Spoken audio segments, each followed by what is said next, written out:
As far as I'm concerned, you've not made it in podcast land and mortgage until you have Steve Majerus on your podcast. And so voila, here he is, the CEO of Synergy One Lending. Good to see you, Steve.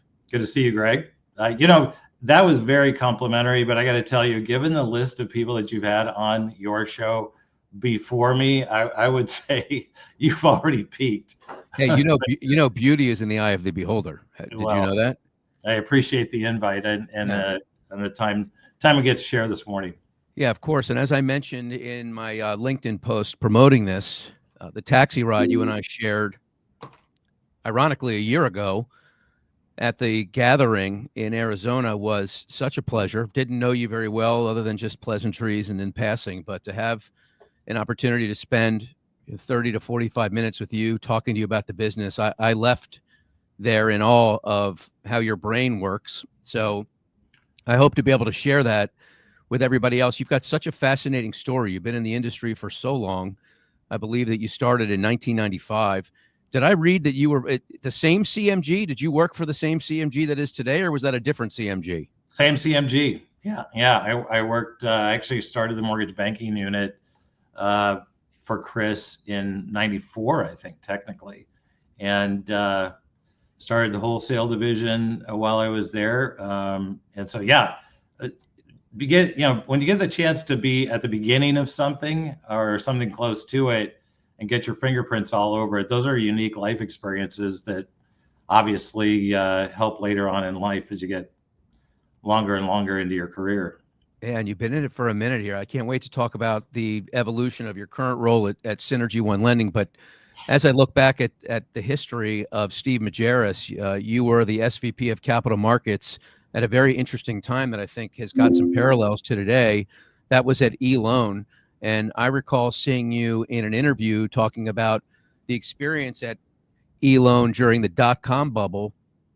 And we started to imagine what tech could do to the mortgage business as we were very early on in the internet. You know where I'm going with this. Here we are right now in this moment. It feels very similar to the dot-com thing with everyone talking about AI, but I don't think you can have a conversation these days without talking about what the possibilities are.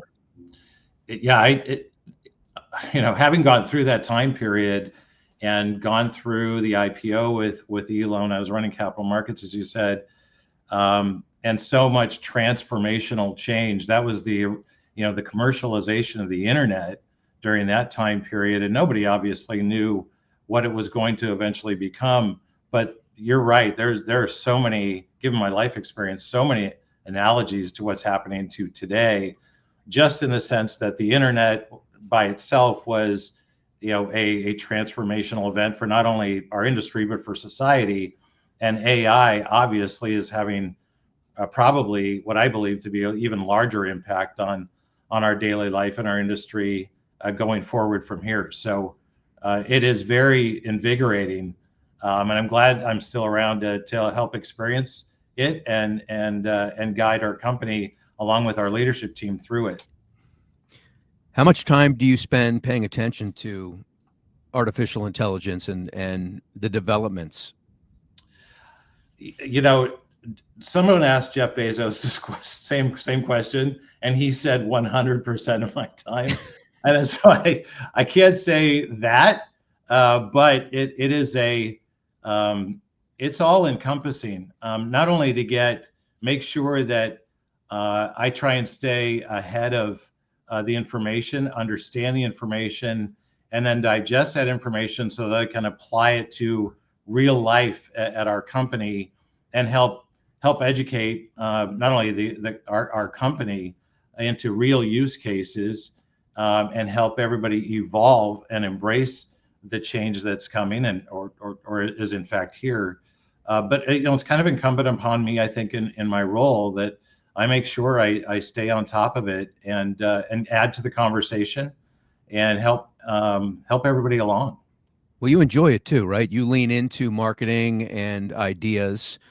I think I need to because like you said, back to my eLoan days, that was an eye-opening experience for me because I was exposed to, fintech wasn't even a word then, but all the fintech proprietary uh, implementations that we did during those days, when you got to see the power of that, and the power that it gave the consumer, the power that it gave choice in the industry, so many of those things still apply today. And Yeah. so I think I have to use that experience to the betterment of the company so that we can be competitive, and never be seen that we're being a laggard in what is kind of right in front of us. What's the impact you think it's going to have on the economics of running a mortgage company? I think the opportunity is going to be properly implemented. And again, this just while the technology is early stage, let's face it, the impact, I think, is going to be, personally think it's going to be faster than many think, but I think people are starting to embrace the fact that this is going to be highly impactful in the near term. And I think if we can construct our process flows and some of the, again, very practical solutions, and embedding it into a client experience, and have loan officers embrace it in creating those experiences front to back in a transaction. If you got the right focus, I think it will have obviously material impact on our cost to produce, and Yeah, for sure. improve experiences. Yeah. I wonder aloud what it's going to do to loan officer compensation, because obviously it's at an area where there is friction. I mean, there's no question about that. And if you lower the cost to produce, where does that excess go? What opportunity is there? And do you have a choice if you're an IMB, but to look at how you're structured in that Yeah, way? I think you hit on it. It provides you the opportunity, and what you do with that opportunity is going to be obviously dependent on each company is going to make that choice. And again, thinking through, since it's still early stage, thinking through what that impact is going to be, it can provide a company flexibility. And once you have flexibility, then you can narrow your choices to the best choices in terms of the overall impact, not only on loan officer compensation, but profitability of the company. And again, empowering the consumer to make those experiences great. All right, let's pivot into Synergy One. First of all, I love your logo, and I love the buzz that you have on the street. You guys are doing some great things, and I want to dive into that. But before we do that, I want to go back to the genesis, because Synergy One was founded in 2013, and you helped lead a management buyout when there was an acquisition in, I believe, October of 2021, somewhere in that area. Wow. I mean, you've been at this now at Synergy One for close to 8 years. Your previous role was as president, and then you've been the CEO since you took over the company. What was that process like of getting a team and a group together, employee led, to buy that company out? We during that time period, there was so much going on. As you might recall, we actually closed on the transaction in April of 2020. And so that was right around the national lockdown during the first one during the pandemic. And Aaron Nemec, our president, and my partner in the business, largest partner in the business, were given the opportunity to buy the company from Mutual of Omaha. And we were blessed during that time period because it was a very friendly transaction, and facilitated by former ownership. So we were really lucky when we opened the opportunity to many employees to invest along with us in the company, and the overwhelming response that Aaron and I received given that opportunity. It obviously a very humbling moment in that so many people took advantage of it. It was overwhelming for us, the amount of trust that they placed in us as we embarked out on our own. But also, that was a very tenuous time period for the industry.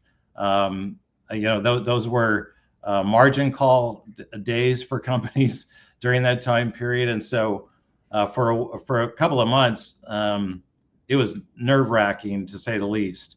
But once that storm passed, we were obviously very lucky timing wise, and we're able to enjoy the fruits of the environment overall, and we took full advantage of it. I can tell you that.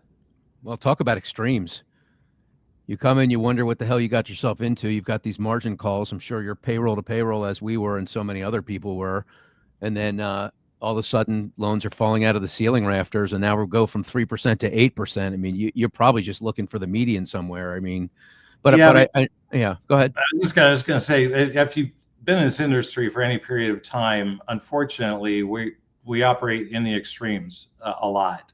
And so, again, maybe some life experience prepared some of us better than others for what it's like in those extremes, and hopefully helped guide our decision making, not only during the good times but also preparing for the difficult ones. Yeah, you've been able to acquire some groups as well. Recruiting wise, you've done pretty well. What do you attribute that to? What's the message when you're sitting across the table from a recruit that you try and convey?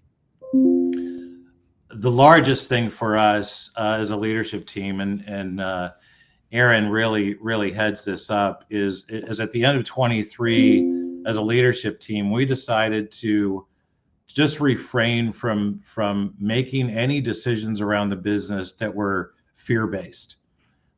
We had taken our lumps. We thought we had made significant changes in our cost structure, and once we got our heads around just putting fear aside, we knew that growth needed to become our number one priority as a group. It starts with your mindset shift from cost consolidation and all of the fear that goes along with that, and getting back into the fun parts of the business and growing. And once we were very fortunate, we made a couple of key personnel shifts inside the company, put Eric Colby in charge of growth, and once we did that, the growth followed very quickly. And so we opened our mind to growth. We leaned into our value prop that we think resonated with people at the time, and the team has just executed on that growth plan just incredibly well. I want to talk about being private equity backed. Would you consider yourself private equity backed? I'm curious to know that. I did some research here and read about the company, and it says private equity backed, but that doesn't mean that private equity runs your company. It just means that when you need to go into the arsenal or need some additional ammunition, you're in a great position. If you could just elaborate on what that means to you and how that's impacted your business. Yeah, Aaron and I did raise some outside capital when we bought the company, and we have a minority shareholders that also sit on our board that have been tremendous supporters of us during the great times and the difficult ones. And so our experience specifically has been a very positive one, in that they've got explicit trust in us. They've been supportive all along the way. And so it has not been a detriment in any way to us, for sure. They've let us run the business as we've seen fit. We've obviously demonstrated that as a team, we've been able to negotiate some very difficult times and prosper in the good ones and take advantage of that. And everyone's different. Everyone's experience might be different, but ours has been a very positive one, and hasn't placed any limitations whatsoever on us. Well, if anything, you can double down whenever you want, with the support of someone from the outside. Because once they're vested in you, they're all in. So there's a lot of peace of mind that probably comes with that, as well as additional pressure. I mean, it's not just one way, obviously, but that not that you needed a further driver, but keeps your eye squarely on that ball. It certainly does, and again, it's been a positive relationship, and very smart people as well. So it's been a great experience for us. Let's talk about tech bloat for a minute, because we have it at NFM. It's wild. I mean, it seems like every day that passes, we have more of our systems that overlap with other systems, and we've got, like everybody else, 10, maybe 15% utilization of the optional things that we're signed up with. I mean, obviously our LOS is our LOS. All of our loans go in there, and our POS is our POS, and our CRM is our CRM. But outside of that, it's hard because you get into this cycle, right, where you've got this agreement that matures in this month and that one and this. It's very hard to make sense of it all and manage it in a way that looks out for the productivity and the dollars. Do you have a strategy that you can share with folks about that? How do you think you've done at Synergy One with managing that?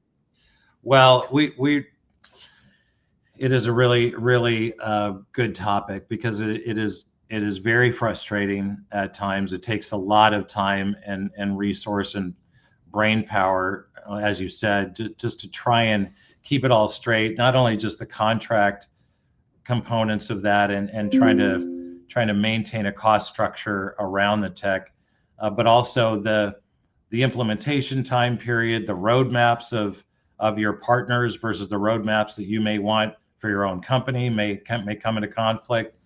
And since we are a company of ideas and we like to innovate, it's a struggle sometimes to have those discussions with partners and make sure that you're keeping up with them and they're keeping up with you and you're in alignment.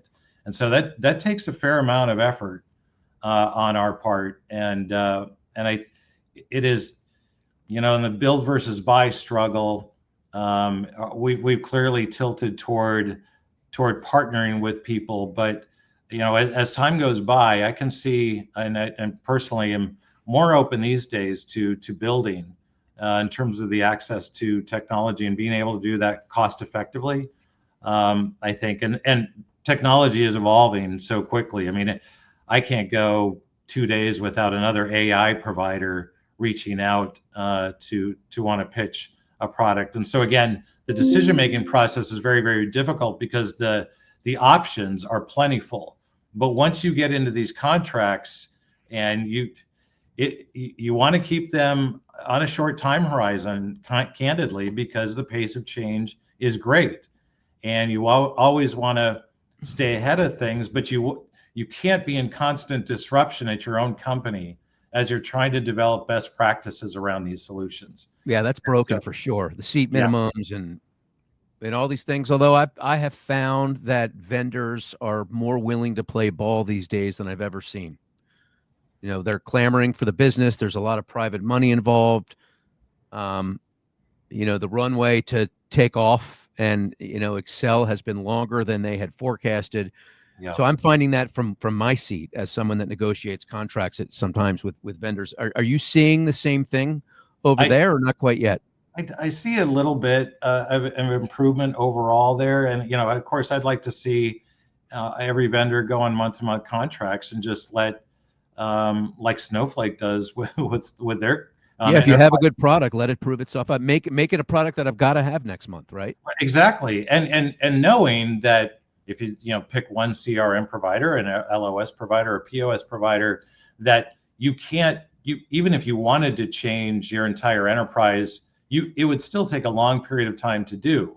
So again, kind of re-earning that trust and that focus on innovation, it kind of aligns better. I think if companies would take that mindset. I understand they need certainty of cash flow and everything else, and there's competing priorities there. But that I care about our priorities more than anything else.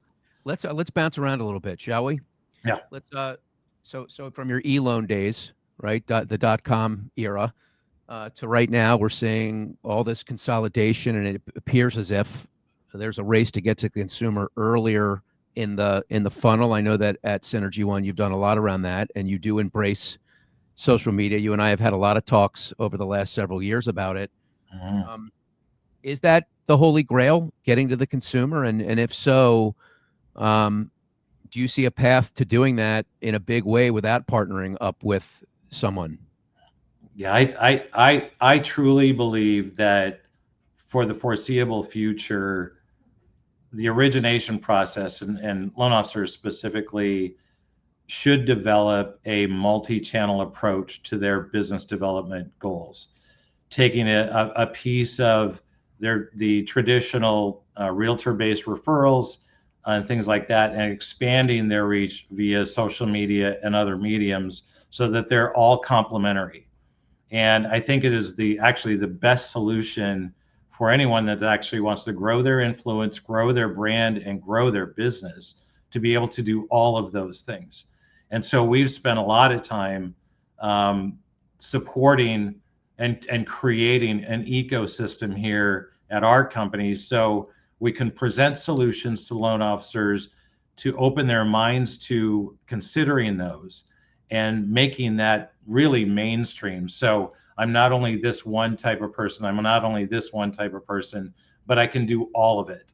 And of course, people are going to have strengths and weaknesses, and they're going to develop new habits and new mindsets around it. But that's part of, I think, what's required of us in the industry today is as we talk about all the time, meeting the consumer, meeting the realtor, meeting your business partner wherever they are. They're everywhere. There's nobody that is all in one medium or platform all the time anymore.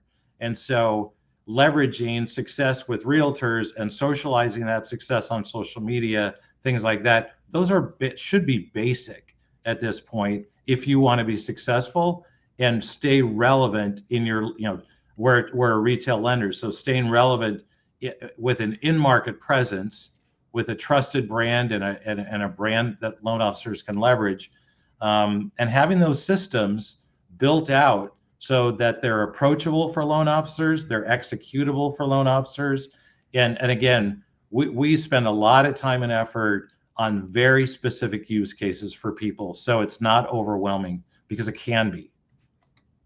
I know you spend time on social media. You're one of those creepers. I'm not sure. I'm not sure I warrant a creeper status. Well, I don't, not creeper in like a creepy way. Creepers, like, especially on LinkedIn. I know you pay attention to. Look, I do because there's a lot of really good content, and I want to make myself available to it and observe it and absorb it and figure out how I can use that to either make myself or our company better.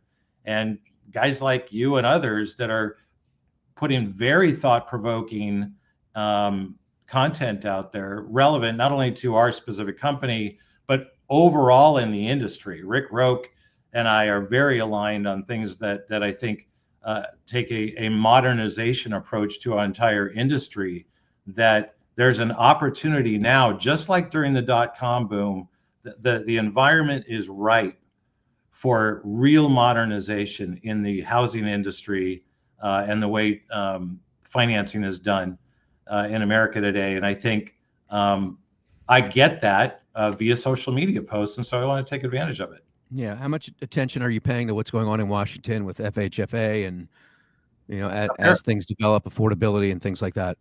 Yeah, a fair amount. I think the discussions around whether privatization is going to take place and loan officer comp and this, I feel like I don't know who is going to be, other than industry people like ourselves talking about it. I don't know who is going to push this to the forefront.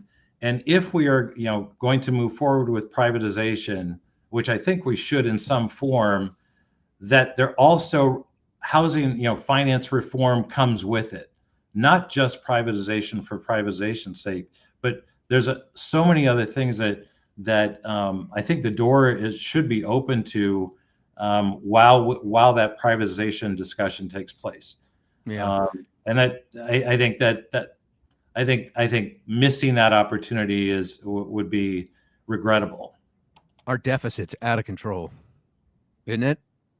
Our deficit is out of control, and it's crazy. I mean, I see the big beautiful bill, and it calls to tack on another $4 trillion in debt to this country. That's what I worry about, man. Is like what is the world going to be like for my kids? Really scares the shit out of me, honestly. How do you see that? Yeah, I see it very much the same way. It's impossible to ignore what the implications of a runaway deficit is.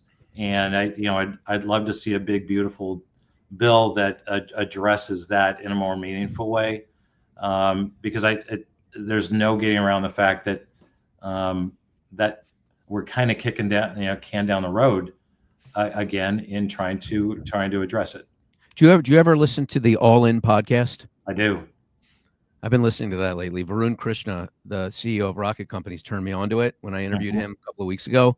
Yep. I can't stop listening to it. I mean, they talk about this idea of growth bringing the deficit down. That we talk about the GDP at 1.7. What if it's at 2.3? What if it's at 3.0? What if we lead the world in AI? What kind of positive effect could that have? It's interesting. Yeah. It is very stimulating discussion and very, very high level intellectual discussion being had. And again, it comes down, for me, I'm very practical. It comes down to me, like, what is tangible? What is how can we translate the theoretical and develop and implement policies that are going to actually lead to those positive outcomes? And the frustration with Washington in general is getting people to make progress on those meaningful items that are going to affect the very things that we're uncertain about. And so I think once we can see policy that's in place that's going to drive toward that, it becomes much, you can get behind it and be enthusiastic supporter of it, but it just hasn't happened yet. Taking the All In podcast and moving that into policy is a difficult task. Yeah. As you think about the headwinds as it relates to Synergy One, remaining in the state that it's in, which is flourishing, what are some of the things that come to mind? That you feel like we gotta constantly be looking at this. I think we're taking a very enthusiastic but measured approach to growth at this point. I think it seems like all roads kind of in discussions still lead to what the rate environment is going to allow and therefore dictate. Loans are hard to come by. The origination market is not robust, and so I think us refining and retooling our value prop that we helping loan officers become and stay relevant for achieving greater and greater market share is really going to be the focus of our company. And there's a lot of branches that fall off of that. Of course, cost to produce and marketing effectively and all those things that are really table stakes. But again, if we can equip our loan officers, both present and future, with an ecosystem that they can lean into and feel educated about and empowered with to get other people's market share, I think that companies like ours can not only stay relevant, but really accelerate in a meaningful way, despite all the noise that's going on in the market. We just have to keep our head on straight about practical solutions with AI, cost structures that make sense, and develop experiences for our partners and consumers that are going to build that trust over time. And we have to be very, very focused on getting things out fast and implement things fast. But obviously the long game has to be in the forefront of our minds as we make decisions about that. You get a lot of emails. Do you know that? I do get a lot of emails. I mean, no, it's all right. You need someone to monitor those emails. I mean, it's like they're coming in fast and furious. You think you'll get to all of them today? Because you're clipping. Listen, we've been talking about 28 minutes. You've had about 38 emails come in. So I'm sorry, I did not suppress the noise. I didn't. That's okay. No, listen. Oversight on my part. What? It's an honor to talk to you, man. You're mortgage royalty. How do you handle stress? How would you say you handle stress? And what have you learned over the years? What strategies have you employed to not let stuff really get to you? Boy, that's a great question. I exercise a lot. It is. I was an athlete growing up. I think that is. It's a great place to go in your head while you're exercising and kind of being fit. I think it helps your mind and body, obviously. And the other thing is too. I think I'm more methodical, even though I like to make decisions fast, and people probably think I make them too fast sometimes. I do try and stay more purposeful in the things that I focus on, and therefore the things I would like the company to focus on as well. I try and avoid the shiny object syndrome, and I'm 60 plus now, so hopefully I've learned how to do that a little bit. But again, I like pushing and keeping things a little edgy, so that we just don't fall behind. It's a tremendous motivator, and so it's why you get up every day still after doing this as long as I have, to be relevant and add value to the company so that we can stay competitive. You have a lot of raving fans. I don't know if you can see the comment section here. I cannot. If you minimize your screen, you'll probably see it. Travis Newton, let's go, Steve. You're the GOAT. Rich DeMonica, awesome times. Brett Brumley, Synergy One under Steve's leadership is cutting edge, yet grounded in solid principles. A company to watch for sure. Chad Mellon, let's go. Sue Rainwater, legends. I'm not sure who she's talking about, but thank you, Sue. Travis Newton, Synergy One's an incredible company. Corey Hill, what a great company. Could not have asked for a better place to come with. From Man Mortgage. Ellie, I don't want to try and pronounce her last name. So those are thanks for sharing those things. Those are great teammates that we have at Synergy One, and just the fact that they're here watching and supporting it, that's a really, really good feeling for me, I got to tell you. Well, let me just read, I know we're running over time here, but it sounds like this is meaningful. So let me read you what Eric Colby, who's a legend in his own right, by the way. I mean, he is a legend. He's always had a huge name. I've never met him in person, but I'd love to one day. You should. I just don't ever want to get into a street fight with him. The guy is built like a brick shithouse. Yes, Majerus is always focused on where the puck is going, constantly anticipating trends, technology shifts, and consumer expectations to stay ahead of the ever-evolving mortgage industry. Rather than reacting to change, he leads with foresight, ensuring the team stays modern, agile, and ready for what's next. It's that proactive mindset that keeps us at the forefront of the business. We're incredibly grateful to have Steve as a leader of Synergy One, his vision, drive, and ability to navigate. And then I can't see the rest. I wish I could. But wow, you got a lot of fans, buddy. I know it's nice to hear that because you work so hard, and I know you love your people. I mean, I know it seems like you're pretty touched right now. I am. That's incredibly humbling to hear. Off camera would be even better. Ha. That way you could just let the tears flow. These people love you. It's how that is when you're aligned with people, and you have this shared vision, and people kind of see things that are larger than themselves. It's whether you're on a team in sports, you're a team in business, or with your family and friends. It's just that togetherness is it's irreplaceable. I'll just say it's more elusive than you think. So trust me. I mean, the ingredients that you have there, it obviously is a pretty special cake, and I commend you. It really starts with leadership. It starts with the top, and that's where you sit, you and Aaron. So congratulations on all of your success. I consider you a good friend at this point. I love hearing from you. I love the conversations that we have, and I can see why people gravitate towards you. So Steve, thanks so much. I look forward to seeing you at the gathering, the HousingWire gathering coming up here, I guess a week from today. We'll be together. Right. I'm getting in on Sunday, so maybe even before that, and hopefully you'll get out on the pickleball court. I understand last year you didn't fare too well. No, I don't think anybody wants to see me on the pickleball court. That's for sure. But I do, Greg, I appreciate all the kind words, and you add so much to the industry into the discussion that you lean into, and I just keep doing what you're doing, and more of that. We need it. We need new thinking. We need continuous improvement, and in our industry, and you've really stepped into that in a big way. So we appreciate what you do, and Aaron and I and the rest of the team appreciate the recognition and the time we spent together. Yeah, it means a lot to me as well. Thanks so much, Steve. Thanks to Donna Chachevsky for pushing all the buttons in the background. Also, next week we'll be live from the HousingWire event. The folks at HousingWire have been kind enough to give us their podcast studio.